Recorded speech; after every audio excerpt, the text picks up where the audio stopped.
Welcome to the first episode, first installation, the inaugural, whatever you want to call it, International FoodDope with your host, Nathan T Rideaux, a.k.a. the Professor, a.k.a. the Curator of Dope Shit. And I'm sitting here today with somebody very special, Executive Chef, somebody I've been following for a couple of years. Through one of my friends told me, look him up, check out, he got a pretty dope page. And I had a lot of things I wanted to talk to him about. So if I said one day if I ever did a hip-hop / culinary art show, I'm going to get with this dude. And I'm thankful to say he's the first one here for me today on this pilot episode. So I want to give it up to my brother, Executive Chef, Quintin Burnett. Greetings, salutations. How we doing, brother? All right, bro. What's going on with you? Man, blessed. Thank you for taking that drive to come up here and see me today, bro. I really appreciate it. I don't take that lightly. So whatever you need from me, you know, I'm that way. I got you on the back end of that. Oh, no doubt. All right. So, bro, with this being the first episode, man, I wanted to blend two worlds. Right. Hip hop. Absolutely. I wanted to blend culinary arts. Absolutely. Because somebody like me, I look at hip hop from not just as just rap, something to do. Right. Got the many different elements of the culture. Exactly. You look at the art that goes into it. Right. Colorful words, Absolutely. Colorful plates, colorful ingredients, fresh ingredients. Nice. People, you always use the word fresh in hip hop. Right. So we want to throw it all on a plate together, mix it all together, and see what we explode and come out with. So I just wanted to have a conversation with you today about the ingredients, the colors, the Right. texture, stuff that comes to life in hip hop. Compare it how we do it with culinary arts. Brilliant. I love it. All right. Let's get it Phenomenal. started. Yes, sir. What's up with you, man? Where you from? Originally from Albany, Georgia. Albany, okay. Yeah. I consider myself like a Southern Yankee. Okay. My mom's from the Bronx. My dad's from Miami. Yeah. So I spent, quite a time in those places, kind of like a military brat. Okay. So my style is like culture fusion. Right. And I blend a little Caribbean with a little Asian. Okay. Italian with a little Cajun, you know what I mean? Ah. So it just freaky together, you know what I mean? Yeah. It tastes good, fresh ingredients, that passion. And people ask me, like, what did you put in there? I was like, just love and passion, that's it. That's it. You know what That's I mean? it. So, I've been cooking since I was like 16, so that'll give my age. I'm 38 now, so Okay. it's like 1998, yeah. I got my first cooking job was where I actually started at Maryland Fried Chicken. Okay. Guy hired me on the spot. Fried chicken, huh? Yeah, fried chicken. You learn how to do it better at an early age. Right, Huh? you know what I mean? Yeah. And then fell in love with it, and then 2003 got my associates culinary arts and just been sticking with it. Okay. Right. Now, you mentioned the word Cajun earlier. Right. I'm going to take it back to my own history. Okay. I come from extreme South Louisiana. Right, okay. Right there on I-10 is where I'm from. Okay. So I grew up, mothers, aunts, women, grandmother, women Right. in my family taught me how to cook. Absolutely. My last name is French, so I'm Creole. Right, yeah, So I grew exactly. up. I I grew noticed up with that background. Right. I wouldn't necessarily call myself a chef. It's a guilty pleasure of mine. I like to think I throw up stuff, but I never wanted to do the work that it took to become, Right. the executive chef. Right. So you said you mentioned Maryland Fried Chicken, 1998. Right. What was bumping at the time? 1998. Of course I was Goody Mob, still standing. Still standing. Yeah. Goody Mob still standing. I think I was bumping let me see, of course ATLians, Outkast. I'm a huge Outkast fan. Favorite song? Oh my God. Nah, I ain't gonna say favorite song. That's unfair. One of my favorite songs. Yeah. People sleep on Benz and Beamers. Yeah. From the New yeah, Jersey Drive yeah. soundtrack on Outkast. Yeah, I actually got an Outkast tat. Okay. Like I'm really with the Dope. cats, yeah. Dope. But like I said, that's my hybrid side. But I'm also, I'm a huge fan of Wu-Tang too. Though, I was just about to ask you. You came in with the ghost face, Right, with the ghost face mask on. Supreme clientele. Yeah. What's up with that? Man, it just resonated with me. I'm always rocking the Wallabies. I'm a huge Wallaby Clarks fan. My boy told me to ask you about that. About the Wallabies. Huge Wallaby. I got like 35 pair, man, and just like continue. That's my guilty pleasure. You got the blue and cream? I got, of course, I got the blue and cream. When they came out, it took me like 3 months to get them. Oh, okay. And then I paid like ridiculous price. The price was crazy. Yeah. And but yeah, just that being exposed to that, because I used to get shipped off to the Bronx in the summertime. Yeah. And I used to brag about it to my buddies. I'm like, oh, I'm going to the Bronx, but Actually, it was terrible because my grandmother was an English teacher and she's Catholic, so it was like mad strict. Yeah, and it was just school in literature. But you know, I'm very descriptive on how I describe my cuisine and whatnot. So it kind of paid off. So okay, all right. You know what I mean? So it's just that blend. You know what I mean? Like that's why I call myself the Southern Yankee. Yeah, you know what I mean? Because I both. It resonates both, you know. The northern, I say I have like the northern wittiness and the southern charm. Yeah, and I had a little bit of both or whatever. So like, yeah, absolutely. But yeah, '98, man, it was groundbreaking. It was like started making money. Yeah, you know, got it. You know, start falling in love with the culinary. Yeah, art, and the rest is history. And one thing I like to talk to you. What year you were born? You were born 1982. 82, yes, all sir. right, so I guess you would still, you still considered Generation X. Right. I love being from the generation we're from Generation X because we're the hip hop generation. Right. It became a commodity on our backs. Oh, totally. Off of our fandom, it became money started being made. Yes. So created a lot of hustlers. Right. And whatever field you decided to go into, that hip hop influenced you. Oh, absolutely. To go into that field where I could sit in a room with people, not even from my background, feel totally comfortable and talk the same shit to them. So, with that being said, was that influence? Was that something you took along with you into your culinary? Totally. It's like one of my favorite rappers, Killer Mike, obviously, and it's like a narrative. You know what I mean? A soundtrack to your success. Yeah. You know what I mean? Like I'm playing this in the background, and then it just I had to wake up. Yeah. You know what I mean? Snapping and trapping. Yeah. You know, from Stankonia, that's like one of my go-tos. I brush my teeth to it. You know what I mean? It's just like so high powered and like it gets you up. You know what I mean? So, and that was featured. I think that's when Killer Mike just stepped on the scene. It had to be around late 2000. Yeah. Snapping and Trapping. I know his album dropped a little after that, but he was introduced, I think, on Snapping and Trapping on that Stankonia. Okay. Yeah. Good piece of history. Right. Yeah. Killer Mike. Shout out to Killer Mike. Killer Mike is phenomenal. Oh, okay. Yeah. He got that barbershop. Yeah. Swag shop right on. Yeah. All right. And in your associate's degree in culinary arts, 2003, where'd you get that from? I started off in Johnson and Wales in South Miami, but of course, kind of got expensive, so I had to finish up in Albany Technical College in Albany, Georgia. Okay. Yeah.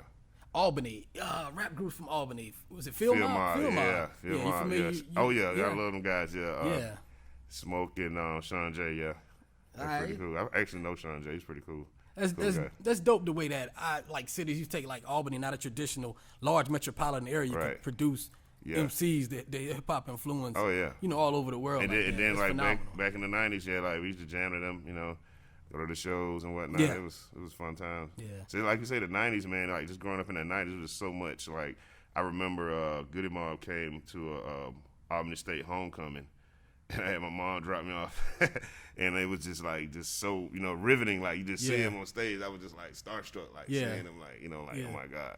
The thing about Goody Mob, they so down to earth. Oh yeah, look like totally. regular. Yeah, I can go back to maybe '94 or '95, man. I remember being downtown. They had a club called the Platinum House. Okay. At this time, Outkast was already out. Right. Goody hadn't even dropped their debut album yet, but it was about to come out. Right. So I hadn't even I seen what CeeLo looked like from the video, from the Outkast videos, but I hadn't even didn't know what the other ones looked like. Right. So we was at the Platinum House one night, about 100 dudes just jumped out of cars, and for some reason walked by us to go to the club and everything. Something told me that's Goody Mob, and that ended up being Goody Mob. They had a presence about them that it was just something about them. Yeah, just that aura. Doubt.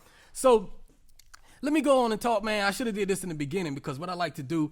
Any kind of hip-hop, I've done hip-hop shows before, I always reach back into history. So we just had the passing of Ecstasy from Houdini a couple weeks ago, and how much that meant to me. Like in my beginning, like 11 years old, I texted my man and told him that's the first song I ever heard on radio in growing up in Lafayette, Louisiana. Growing up in Louisiana was 5 Minutes of Funk. Okay. That made it into rotational radio, and it was just something about the music and that bass line. It just always stuck with me, man. So I just wanted to so rest in peace to Ecstasy, Ecstasy out there. So I do that for anybody, man. I just give it up to the elders. Right. So now, is there any music or art background in your family? You mentioned your mother from Miami. No, my mother from the Bronx. Dad's from Miami. Yeah. Any kind of art in your background?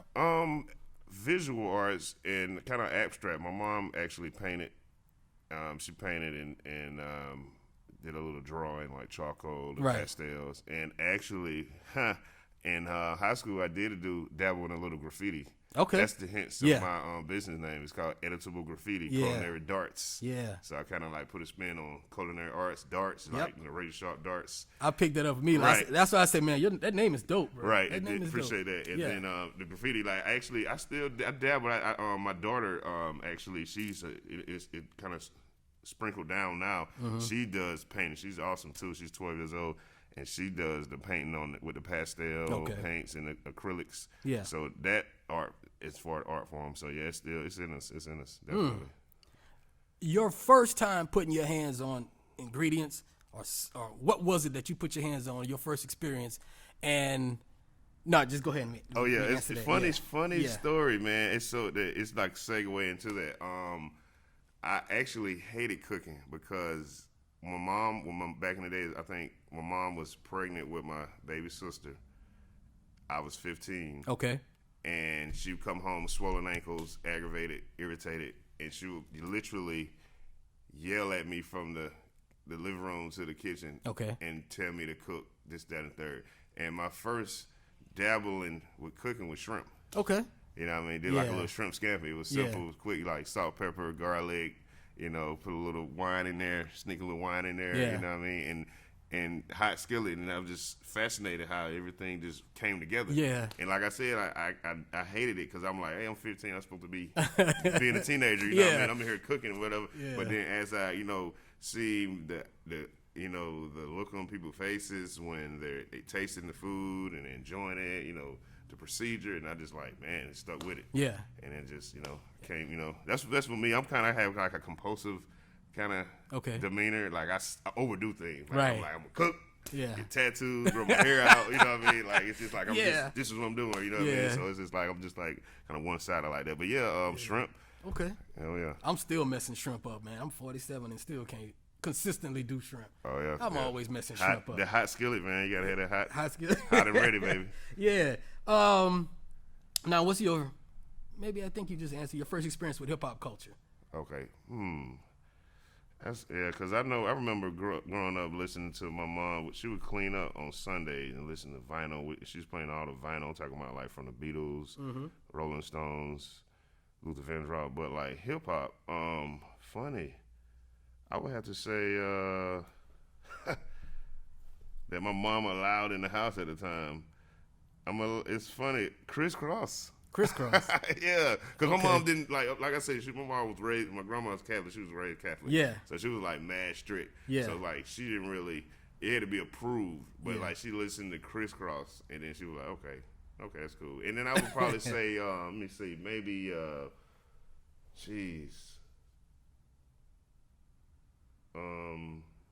Leaders of the New School, maybe. Leaders of the New School. Yeah, because I got an older sister too, so she would Okay. like kind of throw her hip hop in there too. Yeah, But yeah. for the most part, it was like rhythm and blues and stuff like that, or Yeah. classic rock. But like I would say like Leaders of the New School and maybe crisscross, like little, Yeah.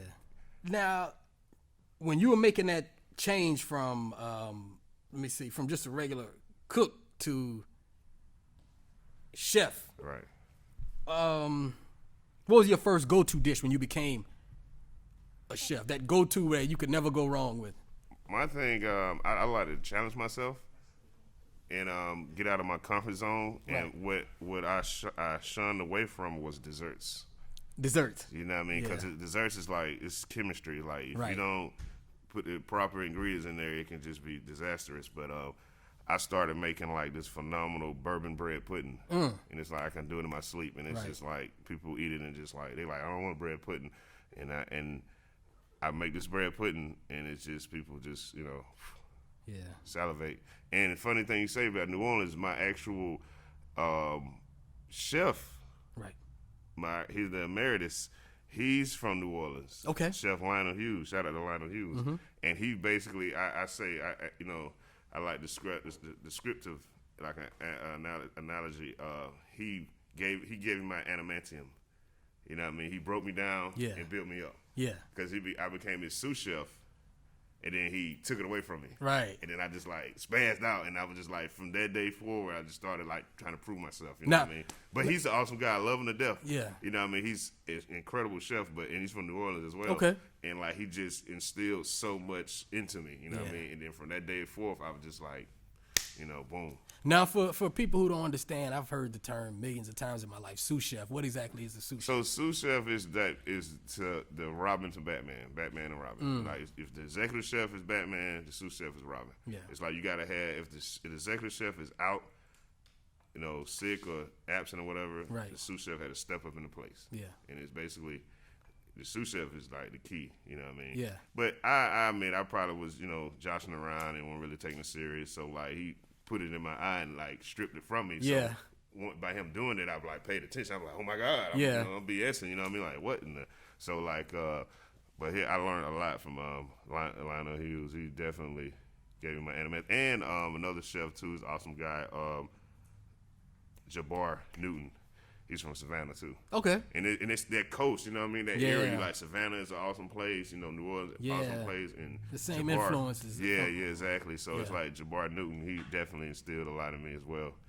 And man, I won't be where I'm at right now for them guys right there. They took the time to kind of, you know, curate me. Yeah. Figuratively. Shout out to the chefs. Right on. Yeah. This is Nathan T Rideaux, aka the Professor, sitting here on International FoodDope.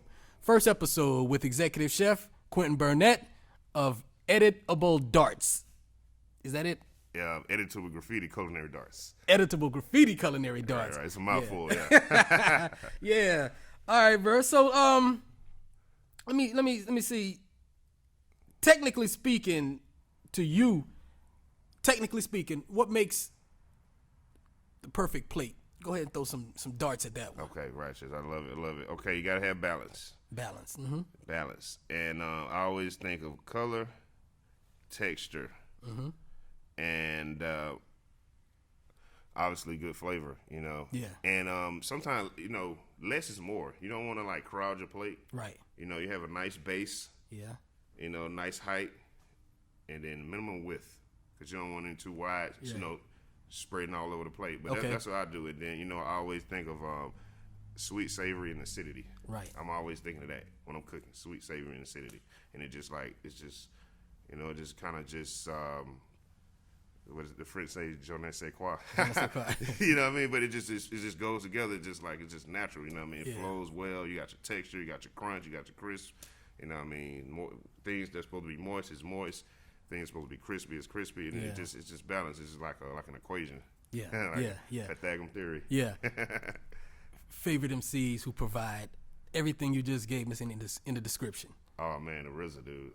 I know this down south, but like the RZA man, I love the RZA man. The RZA is just a phenomenal individual. Like as far as like lyrical, you know, just delivery. Yeah. You know, it makes you think, and of course, you know, Andre 3000. Favorite RZA verse for me was on Iron Man. Oh, yeah. On Assassination Day. Yeah, I stopped producers' careers. The weak spot was the ears. Scorpion Dog pitched their hearts. Yeah. You been with it, my unsaturated, unfiltered. Devil still pilted, still living there, built and tilted. Yeah, that's it. Yeah. Yes, sir. Man, don't get me started. Oh, bro. yes. All right. Globally speaking, what ethnic cuisine do you favor the most? I'm going to have to go with Italian. Really? Yeah, because I actually, in 2010, I was able to go to Italy.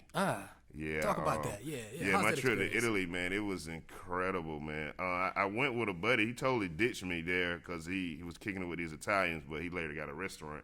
But I just basically just roamed the country. You know, I went to Verona, I went to Venice and Rome, and I would just like wandering around like a vagabond and just like you know getting into things. But like I actually linked up with some cool people. Some Italian rosters, and like I cooked with them, you know what I mean, blazed up, and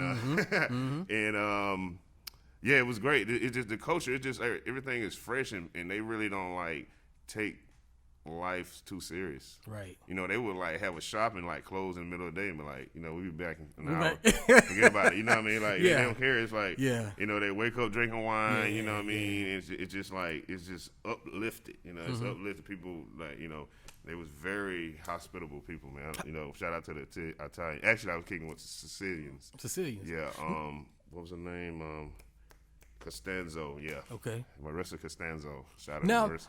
a lot of people would think they'll just say throw it all in one big pot, Italian food. no. Well, it's different regions of Italy. Oh yes. And let's talk about the different cuisines. Oh yes. What did you learn as far as the regional cuisines of Italy? Okay, yeah. Where I was at, actually, I think it was like the Tuscan area. Okay. And they actually did stew a lot of food. You know, Really? they would stew it. You know, like, you know, your fresh garlic, your tomatoes, celery, onion. But I noticed a lot of, like, everyone had gardens. You know, it was like, you know, backyard, get your tomatoes out of the backyard. You know what I mean? So it's like, it's just like a common thing to just have a garden. Right. You know what I mean? So it's just those fresh ingredients and stewing it. And everything was like cooked fresh, and it was like breakfast, lunch, and dinner. It's like they had fast food restaurant, but it was like the people I was staying with, actually, they was just like fresh. And it was like, you know, a lot of family, you know what I mean, warmness, and it was just, they very hospitable people. Yeah. Oh, yeah. That's what's up right there. Costanzos. Yeah. I wouldn't mind going to, I want to go to Italy one day. I want to check out Spain next. Yeah. All right. Favorite hip-hop producer? Oh, favorite hip-hop producer. All right. I think.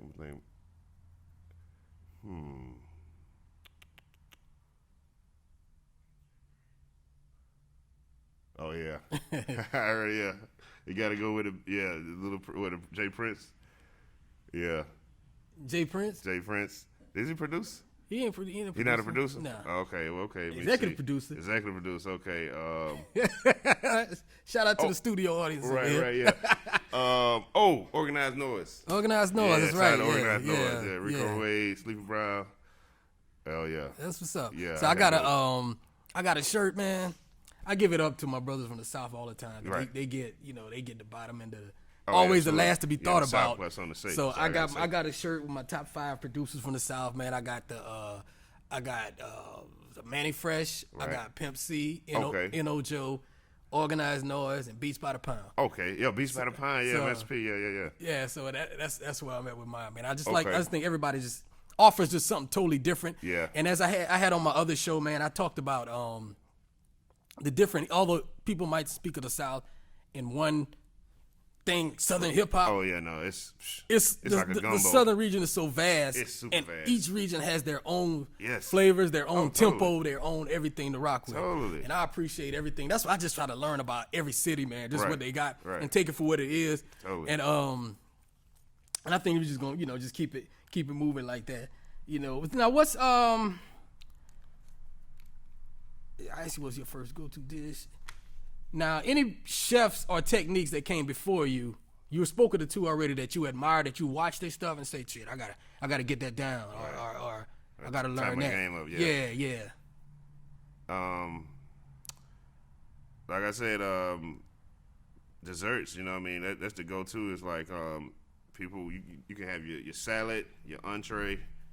You know what I mean? Appetizer, and then it's like, of course, somebody going dessert. And then people shy away from that. Yeah. So it's like being able to just like do a dessert on spot and be like, boom, okay, here we go. We got this Sauvignon, you know what I mean? Or we got this creme brulee, you know what I mean? Yeah. You just be able to just have it ready. Because you're going to want dessert, you know what I mean? That's the crescendo, you know what I mean? You can like, and I worked at country clubs for years. Okay. That's my background, country clubs. Okay. So that'll be like the crescendo, and it can make and break. Everything will be phenomenal. And they was like, everything was great, so the cheesecake, you know what I mean? Yeah. So it just like, it was like, dude, Yeah. you know, like, Yeah. man, everything was phenomenal. But then, like, so you had to finish. It's like, you know what I mean? You got to finish with that, with a great dessert, man. People sleep on the dessert, but you got to have a great dessert. Yeah. And then a lot of chefs I know, like, they shy away from that because it's like, whoa. But, like, I try to, like, just every aspect. Right. You know what I mean? That's the part of being, like, an executive chef. You had to be able to do every job in the kitchen, from, like, washing dishes to, making a cherry jubilee, you know what I mean? Like, you had to be involved, you know what I mean? So that's the part of just being like a cook, a chef, an executive chef. Yeah. You now you mentioned once again about your background with your mom and your dad. How did that work out for you with two sides of the spectrum? Right. Family in Miami, family in New York, up in the Bronx. Right. Man, you got a cross cultural. Yeah, it was great. You know, it had its ups and downs, whatever. You know, because fortunately, mom, dad split up, but I learned a lot. You know, I value family. You know, and I'm just embracing culture. You know what I mean, and just culture fusion. Because you walk down, Trinity Ave in the Bronx, and then you would like walk past Irish, Mexican, Jamaicans, Haitians, you know what I mean? It's just a melting pot, and it's smelling all the different food, you know what I mean? So I guess like inadvertently put it in my psyche to like just cook from just smelling it, you know what I mean? And just then listen to my mom's stories, and you know what I mean, growing up, and man, just paying attention to details, right? You know, I'm very observant, just to, like to sit and observe and stop and smell the roses. Yeah. Now you're a traveling excuse me. You're a traveling chef right now. Yes, sir. Yes, sir. Any thoughts of having your own restaurant? Is that something you always want? Is that something that a dream of every chef eventually wants to get that, I think so, because you want something that's tangible to put your name on. Right. You know what I mean? That you can pass down to your children or sell or whatever you want to do. But yeah, I eventually would like to have a actual restaurant, but I wanted to be like a kind of like an intimate, like tapas kind of bar. Yeah, you know what I mean? Got you. And then I want to kind of fuse. I was talking to my buddies about this. I noticed that we go to bars, we drink a lot. You know? So I noticed that they have a slim selection of cognac. And I know majority of African Americans drink cognac. I know myself and my brother, we drink cognac. Yeah. And like it's like they only have Remy or Henny. So I wanted to like make a cognac bar. Yeah. Just just emphasize on cognac. That's dope. You know what I mean? Yeah. But of course we have other liquor, but just have that cognac. Even the cognac glass is his signature. You know what I mean? And people know what they're coming for. They coming there for it, right? We got good cognac drinks, cognac specials, and then have like a tapas bar. And tapas is small food. It's like small bites, big flavor. Right. Because you start drinking, you want to put some on your stomach, but you don't want to like eat the Thanksgiving meal. So that's what like eventually I'm working on that. I'm gonna like have like a tapas cognac bar. What do you specialize in right now to where you get calls for it all the time? That chef, you got to make this again, or you got to make this for it. What I've been doing, I had an event planner. We would do brunches. Okay. And they love my salmon. I would do like this bourbon salmon. Right. I would do like these groovy grits. And my thing is I put white pepper in my grits. And then people just like, oh, what's this? White pepper. I'm gonna try that. Yeah. Try white pepper. Yeah, white pepper. And just a nice brunch. You know what I mean? And then I don't, no pork on my fork. I don't eat beef and pork. But I don't, I would cook it if you need it. Yeah. And, turkey sausages, even turkey bacon, biscuits from scratch, like a brunch. Like I was banging out my brunches, you know what I mean? That was popping for a minute, like before the holidays. Right. Yeah. You do a French toast? Oh, yeah, absolutely. Oh, yeah, French toast. What kind of French toast you make? Oh, I like doing the Grand Marnier French toast. Okay. Yeah, cognac. Yeah. And then, the cognac, it's a liqueur. It has like that orange kind of little hint to it. Right. So it's like, it's phenomenal, yeah. And okay. You use a Texas toast, yeah. All right. You just mentioned a few minutes ago, you talk about the Bronx, you said Trinity Ave. So the first thing I thought about was Fat Joe. Oh, yeah. Fat Joe, no doubt. Fat Trinity. Joe, yeah. That's what he's always talking about, Trinity, yeah. Yep. And I want to shout out to your brother who talked about Jay Prince a minute ago. Yeah. And that's somebody in my personal story of hip hop is like people who know me. Like I look at, because you look at somebody at the time 30 years ago, man, starting 35 years ago, that the South didn't have a blueprint for hip hop. Period. And to see somebody in the early 20s come from nowhere and just. I don't even know if he knew what he was doing, but I'm like, damn, at that age, how do you know? The determination. Yeah, that you're going to bring a whole industry yeah, to the South, then you're not dependent on the matrix of what hip-hop was at the time, which was New York City. Exactly. You know what I'm saying? Who's your favorite West Coast producers and artists, hip-hop-wise? I'm going to have to go with West Coast. I'm going to have to go with Ice Cube. Cube, yes sir. Cause he's just like, you know, the bravado, you know what I mean? Like, and then with him, he's lyrical too. I was listening to Ice Cube. I can't think of what the album it was. It was Cry Not Laugh Later, and he made me look. I had to know. He taught me what a cadaver was. Cadaver. Yeah. And I had to look it up. Like, I like that when I had to look a word up. Yeah. And I was like, oh, cadaver, that's something that that's what you dissect. You know, cadaver. And I'm like, Cube using words like that. You know what I mean? So, yeah, I would have to go with definitely Ice Cube. And, of course, the best West Coast producer is Dr. Dre, you know. Think Dre's the best? Okay. I like the difference in all the not all of them, but the West Coast producers between the Dre. Just yesterday, I was listening to DJ Quick. Okay, yeah, and I'm like, Quick is cold with it too, man. Quick is cold with it too, and not to mention Daz. Like, you know, they all Battle Cat, DJ Pooh. You know, Pooh, right? Man, all them dudes is coming with it. And that's that flavor. I love that West Coast. You can hear you can hear a West Coast beat. Yeah. Ice Cube, like he just like, you know, political. Yep. In your face, never changing, unapologetic. I love that Ice Cube. That's hence my nickname. It was called, like, people call me Cube Goody. Yeah. You know what I mean? Oh, okay. Yeah. All right. And that's what I think when I was 17 years old, man. That's what inspired me to start rapping was Ice Cube. Ice Cube. Yeah, exactly. Yeah. I like used to after watching Higher Learning. And, and then listen to his music, and I'm like, I rock Chucks. I had like that Ice Cube persona. Okay. That fro in high school. Yeah. Like that's what I like kind of mimic. Yeah. Growing up. I guess for me, man, I think a little earlier, at the age of 15, when Gangsta came out and hit the streets, that voice, you never heard a voice who knew how to inflect his words at a certain boom, boom, boom. Yeah, you know, who was doing that at the time? Right, you know what I'm saying? So I got to give a shout out to Cube, man, for what he did for the culture and everything. Midwest, who you dig out the Midwest? That's a tough one right there. My mind just went blank. You got. Early on for me, you had MC Breed. Okay, you had Breed. Man, you had. Oh well, I'm gonna take you back. How about this? What happened to these guys? Crucial Conflict. Hey. And I listen to you know? I'm always listening to what's the guys Do or Die. Do or Die. I'm always listening. Yeah, what happened to Do or Die? Yeah, there you go. Okay, man, Do or Die, man. They made some incredible records with Johnny P. Rest in peace to Johnny P. But Do or Die, man. Do or Die, yeah. But Crucial Conflict, I miss those guys. I remember, like, you know, smoking on hay and Gummy. You know what I mean? Like, they had that. It was funny because you would think with the overalls and the Born, I don't know, the persona they was doing was kind of weird. It was like, was it South? Was it West? But it's like, that's Midwest, you know what I mean? Yeah, it is. They owned it. Right. They owned it, yeah. What about Dayton Family? Dayton Family, the Dayton Family. The Dayton Family was big, and they were from Michigan. Dayton Family was from, I think it was Flint, but the Dayton Family was big in the South because they had a little bit of that Southern, that gangster, independent. Like they were on the independent labels, but they were making their way around. But people got to realize, like, people migrated.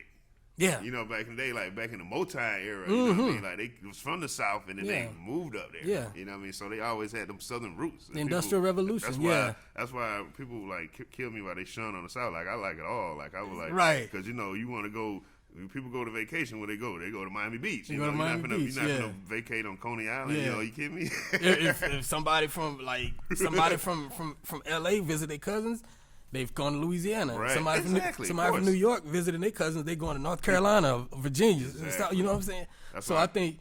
I think people do themselves a disservice by saying I'm a real hip hop fan.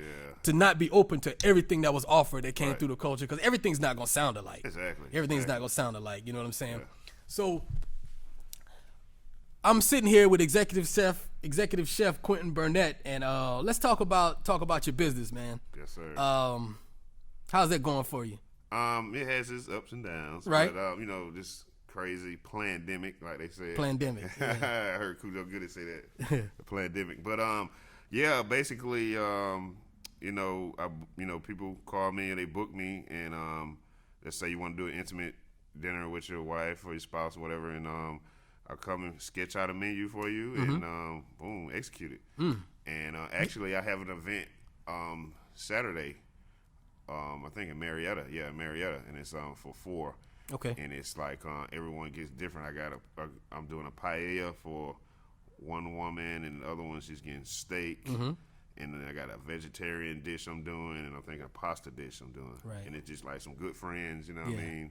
And they, you know, they look me up, and boom. And the social media has been helping. Yeah. But yeah, so like if I can do like maybe like 4 solid events a month, I'll be solid. You Really? know what I mean? But like from like this pandemic craziness, of course, it's kind of hindering. But I'm still pushing forward though. But it's a great feeling though, being independent and cooking, because like I said, I was cranked up in that stuffy country club for years. Yeah. And it was like I was like chained there, and I couldn't get like a proper exposure. Yeah. You know what I mean? So now me launching my business, and meeting people, networking, and it's just like, it's brilliant. It's awesome. That's what's up.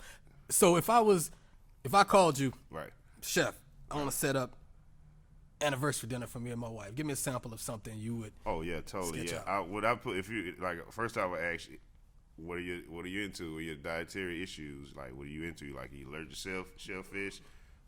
I'm all in. So all in. All So that's in. perfect. So I would like, my go-to is seafood, because I love seafood personally. So I would do this gnarly dish called a lobster thermidor. It was a top seller when I was working at the country club. So basically, you got this lobster tail, right? Cut it in half, take the meat out, chop it up, hit it with a little onion, celery, bell pepper, and this bechamel. Well, it's actually a Mornay sauce. Mornay. It's like a bechamel cream sauce with a little cheese in it. Yeah. So then you saute all those ingredients, and then you put the ingredients back in the lobster shell, top it with breadcrumbs and cheese, and put it in the oven for like 10 minutes, and it comes out, and it's just like incredible. And I would serve that with like risotto and maybe like a vegetable melange, which is like a fancy medley. Okay. Yeah. You mentioned bechamel. That's something. Is that required? What is bechamel for people It's who don't know? It's one of the 5 mother sauces. Yeah. And you should know how to make a bechamel. Basically, it's like people make your Alfredo from it. You know what I mean? But it's a white cream sauce, and it's like a mother sauce, so you can add and take away from it, and then freak it however you want. Is that required in a mac and cheese? I would. Really? Some people, I seen someone make mac and cheese with just cream and American cheese, but I would definitely start off on bechamel and then incorporate my cheese in it. Okay. Personally, I would, Yeah.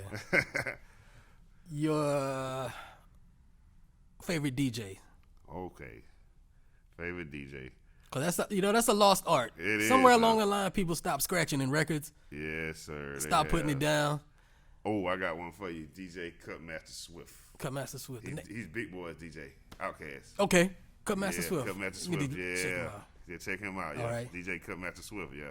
He's dope. And then, of course, if you go back to 3-6 Mafia, DJ Paul, is he like a real DJ for real? Yeah. Okay. Yeah. Actually, because that's how he started doing the mixtapes and everything. Okay, yeah. So DJ Paul, I can you can that like 3-6, like you say, part of the South. He's like, you know a 3-6 beat, that Tennessee, you know what I mean, and it's totally different. Even in the town itself, like the Memphis, like 8 Ball MJG. Yeah. Totally different sound. Totally different. 3-6 Mafia, totally different. You know what I mean? Yeah. But it's still, Tennessee and the South, so it's like, different kind of. That's funny you said that. Yesterday I was in the car and I got a long playlist on Spotify, man. Wow. I got over 3 hours of just Southern. You just ride. Just Southern stuff. So on my playlist, I can't remember the name of the song, but it was 8 Ball MJG, Young Buck, and the 3-6 Mafia. You remember that? Oh yeah, yeah. I listened to that, and it's just a song. It just went in and out of my ear thousands of times before, but for some reason, the same thing you just said, I'm like, all these guys are from Tennessee, right? And it's like everybody's into their own style, and they're doing their own style on this one song, and it's working. It is, and I just never paid attention to that. I'm like, damn, this is kind of that was a masterpiece. That was a masterpiece. And I think that's what my next when I get into something, I just came off of I started in 2018. I went to UGK. Before UGK, I did like a whole year on Mobb Deep. Okay. Then something told me, because I always knew the UGK, this, that. But I said, let me just go into the catalog. That was 3 years ago. I ain't came out yet. Right, I said, let me stay in there for a minute. I ain't came out yet. I do that often too. Like I'll listen to some songs, and then I make the B-sides, because remember back, you get the CD, and then and then B-sides and singles, and then I'm like, okay, I didn't know, this, that, and the third. Like I found a song from Outkast that was on the Scooby Doo soundtrack. Yeah. soundtrack, the Land of a Million Drums. I remember. And I'm like, wow, you know Yeah. what I mean? Like, I'm like, I forgot about this song. So yeah, just I would do that to this cipher too. But UGK, yeah, they're phenomenal. And this is like Dirty Money, baby. I'm 3 years. You like Dirty Money? Oh yeah, Dirty Money's my favorite. Take it off. Oh yeah, take it off. PA. Woodwill is mine on Wood Dirty Will. Money. Oh, Like I was just about to say, like the Tennessee when I'm about to go into the 3-6 Mafia, about to study, going to started from the beginning and go into it because I like to at first be like I don't get it, but then and that's with everybody. Just listening, and then I start picking up the time that it came out, the region it came from, and I start I feel it. Oh, I get it now. I get it. That shit is dope, and that's with anybody. It could be from anywhere, man. Now we just talked about your business. And how do you have a timetable on when you like to see yourself in your own spot? I do. I'm giving myself 5 years. 5 years. 5 years, and then the biggest conundrum is where would I want to locate it? Because I love home. Well, Albany, you know, it's like a little small town, but it's like Cheers. Everyone knows your name. Everybody you know, knows you. Yeah. It's cool. It's comfortable, but like I don't know. But I wouldn't think their palate. They won't have that advanced palate. So obviously coming up to Atlanta is like that's you know, I would think cliche, but I think Atlanta is kind of saturated. It's mad opportunity. It's a crazy opportunity. No, don't get me wrong, but like I want to come like a midway. Yeah. You know what I mean? So I want maybe like a Macon or Savannah. Yeah. Or maybe even Augusta, something like that. But you know, I'm still working on what would I want to launch it, cause like the idea I told you with like the cognac bar, and then the tapas were intimate. You know what I mean? Intimate, small bites. You know what I mean? Kind of maybe incorporate a little burlesque. Yeah. You know what I mean? A little burlesque. Get them in. You know what I mean? Come on now. Draw them in. Yeah, gotta go in. Like you got cognac and burlesque. You know what I mean? Come on in. You know what I mean? You gotta have something to draw them in. But like definitely like in the next 5 years, because I don't want to be working hard when I get like super old, because it's so sad seeing like these old broken down guys working hard. I don't want to do that. Like I want to go ahead and work hard now in my youth, and I'm got mad gray hair, so I'm not. I'm not that young. You know, my youth is wearing out. My youth is totally wearing out. So I want to go ahead and put in the leg work, so maybe get an established business and then perhaps sell it or franchise. You know what I mean? Yeah. Just but I definitely have. Those visions and goals, and then I actually thought about me and my buddy who throwing my fellow chef, my shout out to Patrick Dover. We thought about going to England and starting a restaurant called Crazy Yanks. Dope. Because I hear a lot of people, they go to Americans, they visit England and they like the food's terrible. Yeah. But it's just they're not used to that. So I was like, hey, how about we come over there and like cook for American tourists. Yeah. So it's just like crazy ideas. I just got to solidify and just like key in on one solid idea. But absolutely, 5 years I should have something going on. That's what's up. Get the name out. This is Executive Chef Quintin Burnett, and he's sitting with me today on International Food Dope. The first episode, the pilot episode, and he's gonna do a cooking demo today, man. What you gonna cook up for us today? I'm gonna concoct these Maryland style crab cakes. Right on, real quick and easy, light. Favorite type of crab? It's actually a mixture. It's actually crab lump and crab. The meat from the legs. So it's different texture. You know what I mean? Yeah, different flavor.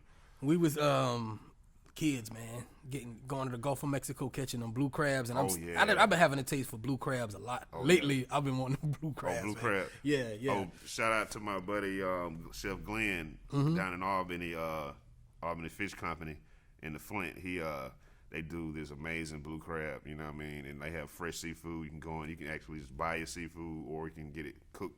Right. And he's like, he's a stable down in Albany. Shout out Chef Glenn. Shout out Chef Glenn. Yeah, you got a lot of people ride for you, man. After you posted on the on IG the other day saw that. That about dope. you, got a lot of people. Dope. I was like, oh yeah, man, bro. That was heartwarming. And that's the thing. That's what I wanted to ask you earlier too. That's why I know there's a lot of parallels between a culinary artist and a hip hop artist, because when people say stuff like that, Chef Quintin is one of the best to ever do it. It's like I look at it, and it's kind of like me as a former artist. Right. When you do something, you write something. Still as an artist, I write my script for my pop. You write something, and you just feel like, damn, I'm the shit. Right. You know, as a chef, do y'all feel that way too? I'm kind of modest. I don't like to boast because I think if I boast, I'm gonna lose my special ability. Right. Really? Yeah, because I just try to be like as humble as possible. Like I'm tasting things, and I'm like, oh, that's pretty good. But I never kind of boast and brag. I got medals. I with the chef competitions. I got medals and this, that, and the third. Yeah. Just had a credential, and I just like go the extra yard because I remember my mom. She knew I was gonna be kind of quirky and weird or whatever. But so I always go the extra distance. You know what I mean? And you got to play, the black card or whatever. So it's like, that's why I went and got associates and I compete and go to competitions and, so you just got to just go the extra mile, you know what I mean? Yeah. But I'm like super humble, you know what I mean? Like I cook stuff and I'm never like, I'm the best this right here. I never do that. Like that's not in my MO.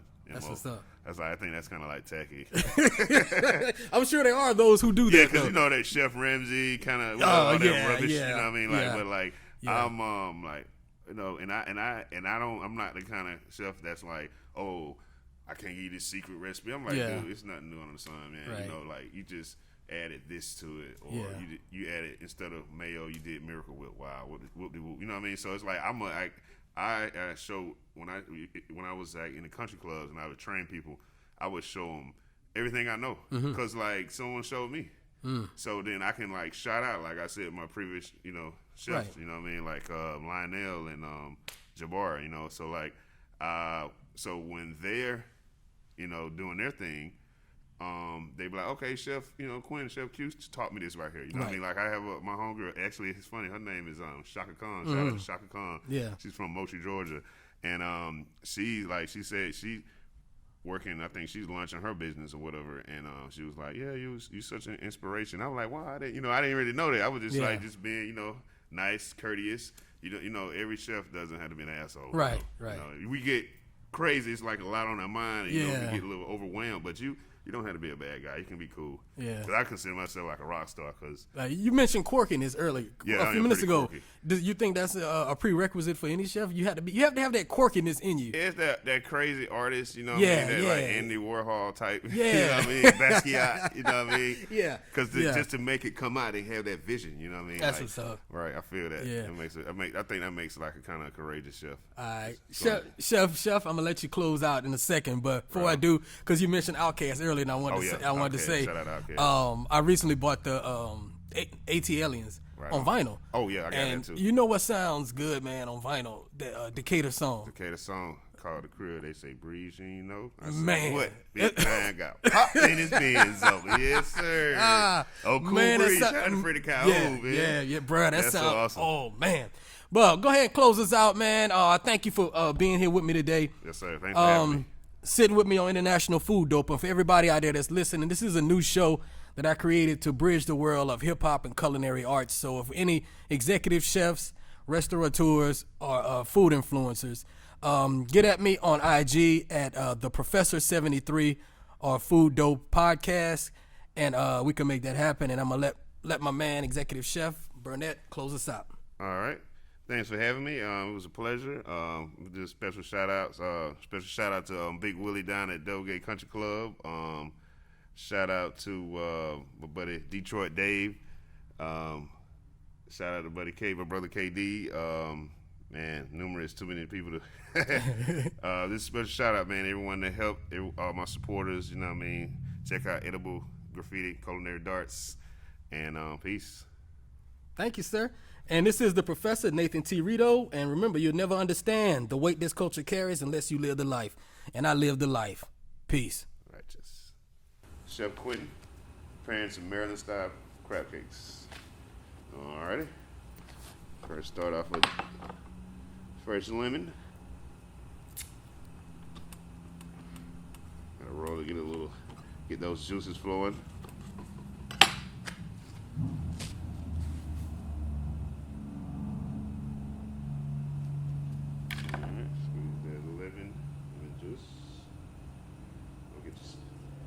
Squeeze it this way so the seeds don't go in there.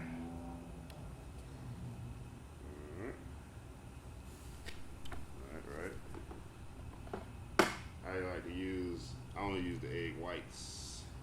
make it light. So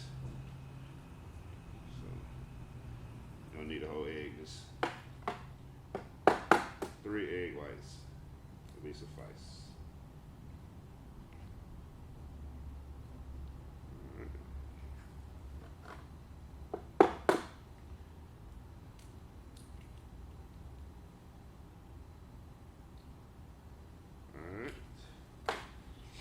Alright, then you got a little mayo. It's like half a cup of mayo. Panko breadcrumbs.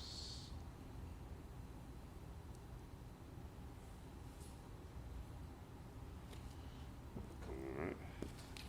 Kosher salt.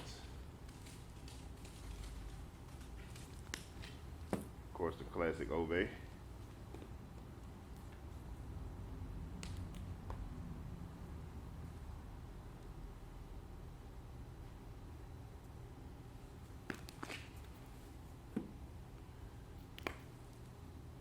Granulated garlic. And we're just gonna gently mix it up.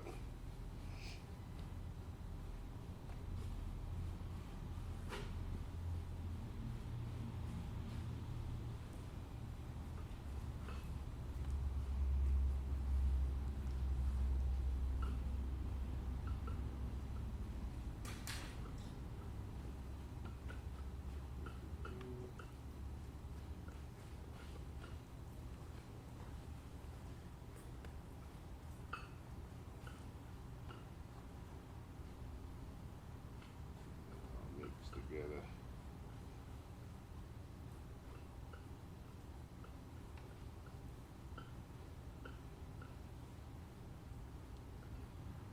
Alright, that's good. Then we're going to form these little cylinder, kind of like cylinder little shapes. Alright, cool. Alright.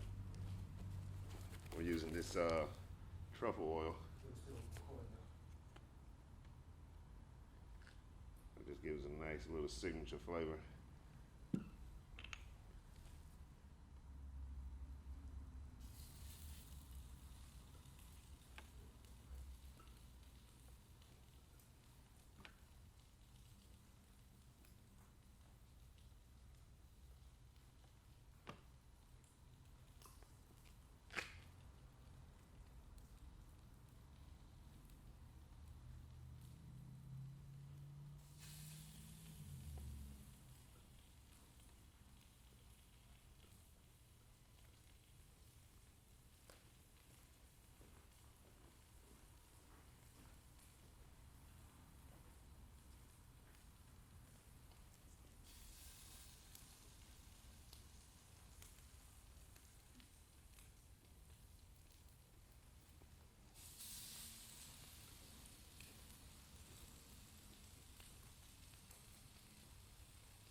Nice and golden.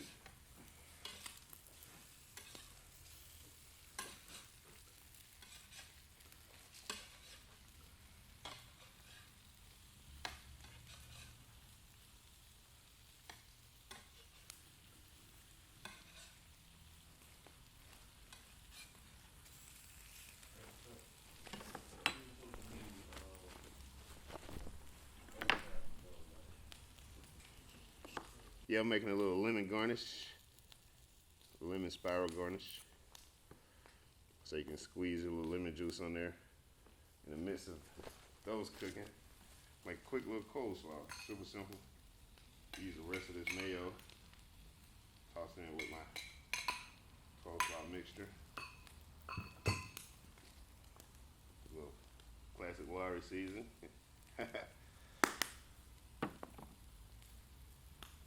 Granulated garlic. A little truffle oil. Shits and giggles.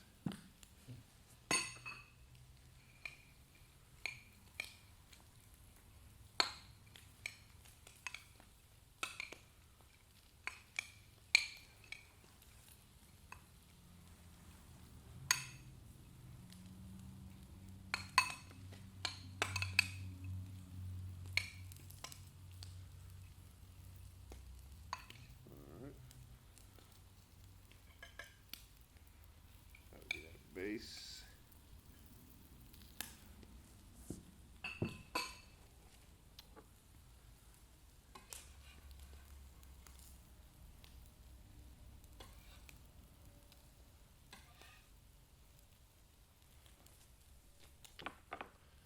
And crab cakes.